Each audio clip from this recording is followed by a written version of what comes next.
And we're back with some more Timberborn, and there have been upgrades.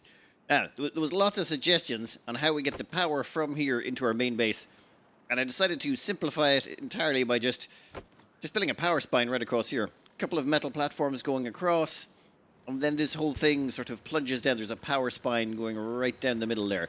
So if we sort of zoom in a little bit, you can see all the way down that power spine goes, so it connects into everything, meaning it acts as a power spine itself for any stuff we should decide to build over this end. And then we improve the happiness of the beavers by installing everything. We've got an agora, a couple of mud pits, some detailers. This thing is called, I think, AI bot takeover, which seems very appropriate. Found it on the wiki. Then carousel. Oh, a detailer basically prints a pattern on the back end of a deep beaver's tail. So you can see that beaver now has that other tail. It's actually a picture of an angry bot with red eyes. It seemed very, very, very appropriate. We've also got contemplation spots as well. And then if we go down a layer, down here, we have a dance hall, a couple of campfires, and more contemplation spots. And then over here we have a Lido. This is where the beavers can pop over and just laze around in the water, I think. I'll get around to it at some point. Oh, they're also installed a couple of showers. We'll expand this water area later, but right now it's a bit claustrophobic down there. The main thing, though, we want to get done, we've got power sorted, all that stuff sorted, but we want to actually flatten the world. Flatten the map. We want the map to be completely flat. So over here, we've effectively removed everything that's underneath this.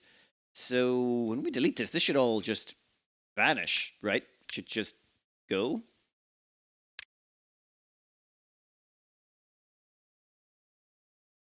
Yes, please. And gone.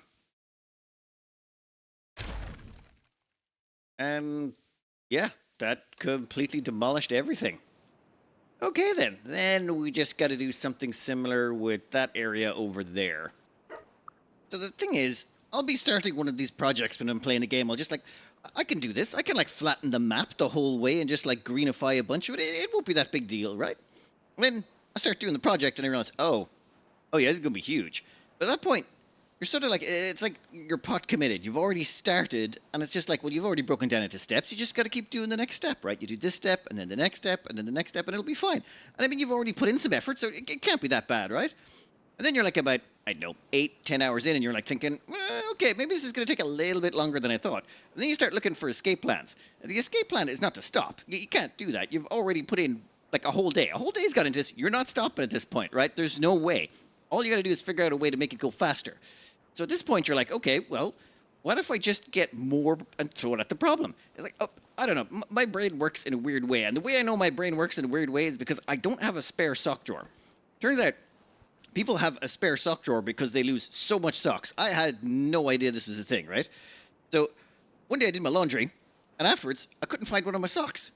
So I mentioned it to the girlfriend, and she was just put it in your spare sock drawer. And I'm what the hell is a spare sock drawer? Turns out people lose so many socks in the laundry that they just keep the odd ones in their odd sock drawer. How? How is that a thing? And then it kind of made sense of a few things. If you've ever read Small Gods by Terry Pratchett, there's there's a god that's in charge of lost socks, and that kind of makes a lot more sense now. In fact, I'm pretty sure there's been some mentions in popular culture of people losing socks in the laundry, and I never really got it. I just yeah, that's a joke people make for some reason. I assume people lost a sock occasionally or something. Oh, and by the way, I did find that sock. It was actually up the leg of a pair of pants. So I still haven't lost a sock in the laundry. Because how? How do you lose a sock in the laundry? It's like a sealed system. If you put it in there, it comes out. If it's not in there, then you never put it in the first place. It's not magical, okay? Sorry, I'm getting sidetracked. Point being, that's when I realized my brain was a little bit different to some other people's brains because I don't lose a sock. Does that mean I spend way too much time designing and building a beavertopia? I don't know, but I mean, there has to be some explanation for it. And lost socks not happening is the only one I've got, right? Anyway, so as I was going through this whole building spree and demolishing the land and flattening it out, I'm okay, this needs to go faster. Now, originally the plan had been level the entire map, and then we're going to make a moat, well, not a moat, a 3-tile wide waterway that goes all the way around our giant central water storage dam water reservoir storage area, right? Because we've got a 3 tile wide lump of water in front of our main base, where all the clover farms meet. And if we build that all the way around the whole thing, and then, we'd have a nice fertile bunch of land around it. And then we would spread out and go about 30 tiles out and do another layer of water. And that way, everything within 15 tiles of the water, which would be, if we spread them out 30 tiles apart, that means everything in the middle would be fertile. So I figure we just start building earlier. So if we start building earlier, we can put down more fertile land.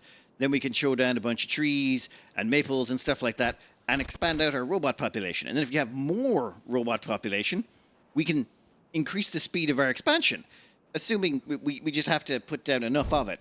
And if that's not enough, then we just put down more oaks and more maples and more potatoes and just get more robots until eventually, even if we have to double, triple, quadruple the robot supply, eventually we'll hit enough robots that we will be able to get through this project in a reasonable time frame. Because too much time has passed, I've invested too much resources, and there's no stopping now.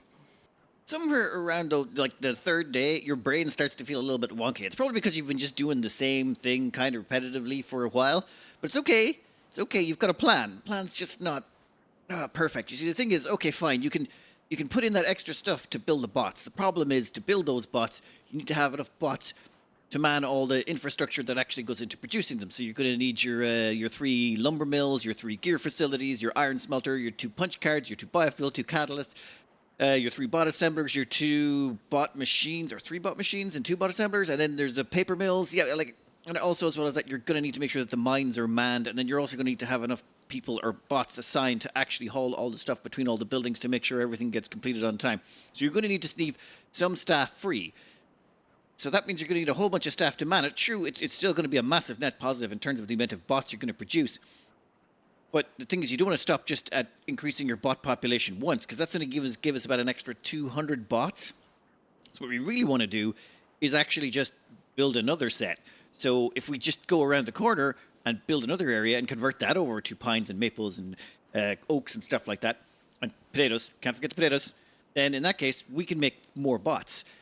But the thing is, we need to leave enough bots free while we're doing it so that those bots can then be produced. Also, as well as that, when we do plant them, it takes 30 days before any of those oak trees are going to be harvestable. It's also going to be about 30, 40 days before the maple trees are going to start actually having maple syrup in them that can finally be tapped, because they've got to grow up, and then once they're mature trees, they didn't have to generate the maple, like the pine trees. But the pine trees are faster. We actually need the pine, not for the bots. We need the pine for the treated planks, so that the treated planks can be fed to the mine, so that the mine can produce the scrap that we can use to make the metal to make the bots. And, okay, yes, there was a point here. Yeah, I had a point, and then somewhere between the introduction of the point and the explaining of the point, I lost. The point was that, yes, we will occasionally have a large surplus of bots that won't actually be assigned to building, because that's kind of what we want to do, is make lots and lots more bots so we can get bots assigned to the building or into producing planks, because we do run out of planks quite a bit. But we need to leave enough bots free so that when we expand out and we take over new areas and we build in all of the necessary stuff to make the bots, that we actually have the bots free to man all those machines. Now, we could just make the buildings already and use the spare bots to actually be builders right now. But then we'd have to delete those buildings later or disable them. And I kind of do want to finish off the big giant box we've got at home, and I don't want to actually build stuff in that and then have to demolish a bunch of it later. That would be awkward. So instead, we're just going to leave some bots free. So if you can see some free bots while we're doing all of this, it's just that the free bots are being left there because I'm going to assign them out to build bots. And you kind of got to wait for about 30 days after one of the sections is finished before you build the bot section. Okay, well, the bots boot up slowly. It takes 70 days of in-game time before they'll have produced all the bots. But they do start consuming resources immediately. Not the catalyst and the biofuel, but they will start consuming oaks and, well, a bunch of stuff really quick. So you do need to make sure that some of it's at least up and running before you start mass producing them. But I figure if we do this right, we should end up with about 1,000 bots at the end. So, yeah, that will really depend on a lot of stuff.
took entirely too long. I should have had this episode out like Friday or something, like a long time ago. I know. I got tied up in this, and then it couldn't stop.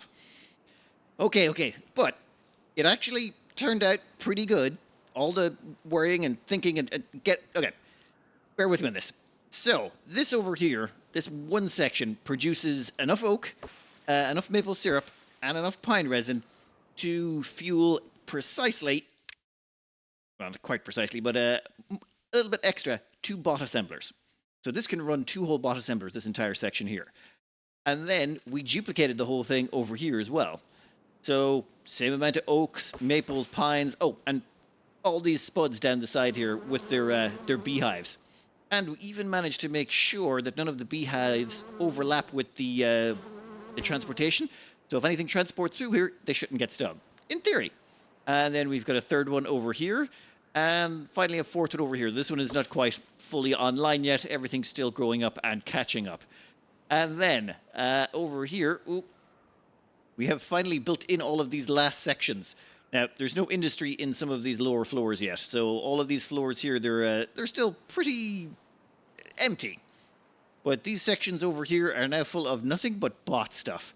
So basically, this entire floor through here, barring some well-being stuff for making the beavers happy, is just bots. All for producing more and more bots. All in pursuit of the glorious bot kind. Oh, and there's a power spine that goes all the way back here. So if we click on, say, this building, everything that's highlighted in blue is connected to the same power spine. So all of this is connected. You can see all the buildings in there are connected. Everything through there is connected. And, of course, our giant windmill of windmills stretched all across our water reservoirs. Now, when it came to providing water for all of these, just like the lot of them, all we did is we plugged it in here. Now, what we could have done was use the water supply from over here, which we can just about maybe get an eyeball on. Yep, here.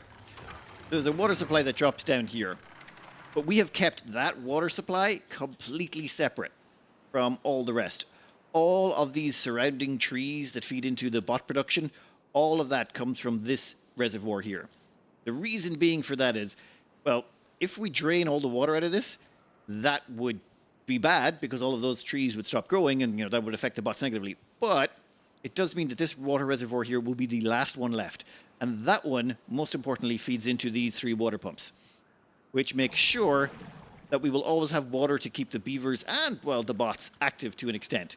Which means even if we overuse water in terms of irrigating crops and evaporation gets so bad that we actually do run out of a lot of water and drain down the tank to just this one remaining tank, we'll still have enough water to keep everyone going. In theory, but I don't think it'll get that bad. Oh, and our bots are now up to 710. I think we were on... How much were we on when we started this? 340. We had 340 bots when we were starting the terraforming. Now we have 710. That does mean about the next 300 or so could be assigned entirely to either hauling or building. And that's it. And we have plenty of space to assign out those buildings. Like all of the free space in here, we can just chuck in, well, anything we want. All of the infrastructure has been put in place. And let me check our power here. Yeah, we're pretty much maxed out constantly. 74,000 hamster power. Damn. That is... Okay. I think we're good on the power front. There is one thing I want to get done, because I'm, again, miles behind, should have had this ages ago, but what I want to do is quickly level this out. You see, we've already got this place over here leveled out nice and neat. I don't think, I'd have to wait till tomorrow if I wanted to level the entire map, and this video is already too late. I should have released something ages ago, but I haven't, because I got kind of tied up in this, and my brain would not let me stop, but hey, I'm okay with my brain. Me and my brain get on well. Give me just another few hours here. You know what? I'm gonna use that. I'm gonna use the time lapse of that for the credits. That was yeah. I spent far too long on this. I couldn't stop. I just wanted it done. There's still like all of this left to go, and I do have a burning urge to demolish all of this. Also, bot-wise, we're up to 962 bots. Damn. In here, this is all the. Basically, we just added in a whole bunch of construction builders' huts. Just because we could. The amount of people who are now assigned out to building is kind of ridiculous, and we could start adding on more. You know what? I don't even know how much industry we've gotten in there anymore. It's just it's ridiculous. We have this amount of dirt harvesting things. We also have another bunch over here. I should really extend that on some more. But so far, nothing has been dipping. Bad water looks like it's the lowest, but actually that's just the inside the vents. The actual storage is full. Like everything is topped up to the gills, except for dirt. We did go through a lot of dirt filling this in. This was probably the deepest we've ever had to fill in. Ooh, this place we could pass. No, no, no, no, no, no, no, no. That's it. So, 1 second. Let me save this so I can do dev mode. Okay, if we look in here, damn it, okay, yeah, I knew we were going to need dev mode. It's kind of hard to see, but you can see this is a perfect replica all the way around. It actually looks very coherent. Now, give me dev mode, and let's zoom out a bunch. Yeah, there we go. Increase the field of view. Yes, there we go. And it just looks nice and neat and coordinated. I think that is perfect. Just it's a beavertopia for the beavers that live here and never leave this area. Like all of our organic beavers just hang around this one area. One thing, let's just zoom this out a bit and watch as the levels go up. You can see where all the beavers live, and then we've got all of their support infrastructure over here in terms of entertainment. I think the only thing we left out was, I want to say contemplation spots? No, rooftop terraces, that was it. In fact, we could have done rooftop terraces probably on these things, could we? Oh, no. I was thinking maybe the rooftop terraces would fit on top of the bot production things. Never mind. We don't need those anyway. I'll say, water-wise, yeah, this actually worked out good. I don't think we would ever have any need for this storage area over here. The water's never gotten this far. The water gets as far as here sometimes during the temperate season, but I've never seen it go above 1 tile. And then, of course, with the increased surface area and the actual usage of it, it goes down really quickly again. So I think this is about the most you'd ever, well, the largest the tank would ever need to be considering our consumption rates. So again, we are well covered on this ever running out. These are the happiest beavers in all of Christendom. And just the production capacity. Whoa. Like, there is so much dirt coming in there. And when it comes to planks of wood, no problems. And if we ever end up with explosive problems that we don't have enough explosives, yeah, we've got 100 spare bots. And we're going to have at least another 40 coming online in a bit. So we're definitely good on the explosives front. So that would need to be... No. I need to kick this out the door. Sorry again. I just got really sucked into finishing this off. It's kind of weirdly therapeutic once you start demolishing everything. Anyway, this is Timberborn. Oh, does Timberborn have like a base-loving person who does any base lovings? In fact, actually, if you have any Timberborn bases, maybe send them in to me. I'll upload this, I'll link this base in the description if you want to play around with it yourself or just see how anything works. Or just see how your computer handles it, because my one does not like this one at all anymore. It seems it's a little bit full. If you have any cool bases yourself you want to send in, show them over. I'll see if I can do a base loving on this. I got to imagine there's some people out there who've done some silly bases they'd like to show off. I would be more than happy to show them. I completely forgot the end game of this, which is you're supposed to build this earth recultivator, and we can chuck that right there. And you guys should be able to build that in no time. I've reloaded the game, so we're not in dev mode anymore. This might take 2,000 gears, 2,000 treated planks, and 1,500 metal blocks. That might take a minute. I think we might actually not have enough of all the materials. Yeah, gear-wise, we're actually... Wow. Probably should have stockpiled more gears. You know what? It'll be fine. We'll produce enough in no time at all.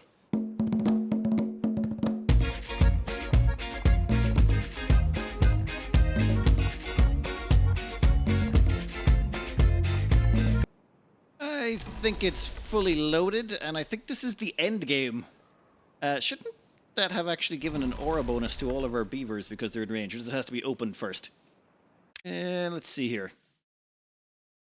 Earth Recultivator. Okay, so they don't get any bonus from it until it's activated. Right, let's launch. Is there a cutscene?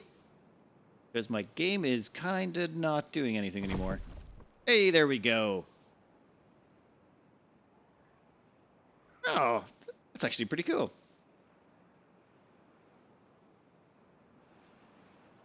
Wait, is that it? I suppose you weren't expecting explosions. 64? I think they're pretty happy. Oh, you could launch it multiple times? Okay, then. Congratulations, you mastered Folktale's nature-oriented ways and used the map's resources to build a faction's wonder. Ooh, nature-oriented ways might not be entirely accurate. Having collected great wealth and knowledge, your beavers shared fruits of the labor with the suffering planet. There's still much to do, but Earth may flourish once again. Flexible start unlocked, wonder completed for folktales. Yeah, I spent way too many days in this. Beavers exploded 4. Hey, like, I'm pretty sure most of those were bots. Probably. Anyway, I should go touch some grass or something. Actually, no. I got Factorio still to do. I'll touch some grass on the weekend. Anyway, this was Timberborn. I'm going to cut this out here. I hope you enjoyed and good luck.